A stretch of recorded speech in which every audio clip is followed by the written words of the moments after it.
थोड़ी देर के लिए सच्चे भारतीय बनिए और ईमानदारी से सोचिए कि जब रोड टैक्स दे दिया तो टोल टैक्स क्यों, और अगर टोल टैक्स देना ही है तो रोड टैक्स क्यों। जब हमने कमाने पे इनकम टैक्स दे दिया तो खर्च करने पे जीएसटी क्यों। जब हमने इनकम टैक्स दे दिया उसके बाद जो हमने अपने बैंक में एफडी रखी उसके ब्याज के ऊपर इनकम टैक्स क्यों।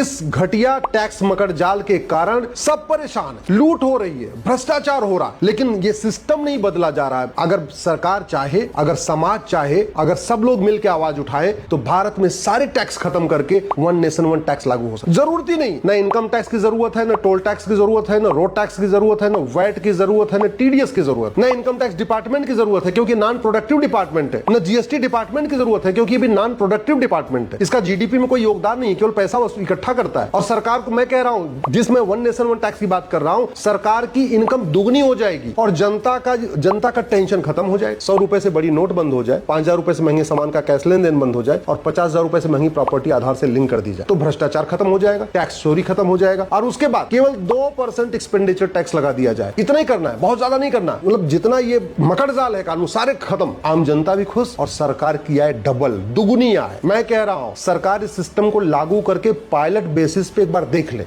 मैं गारंटी के साथ कहता हूं भारत की जीडीपी 2% बढ़ जाएगी। जो माननीय प्रधानमंत्री जी कहते हैं 2047 में भारत को विकसित राष्ट्र बनाना है, ये अगले 10 साल में भारत विकसित राष्ट्र बन जाएगा अगर आज वन नेशन वन टैक्स लागू कर दिया जाए तो।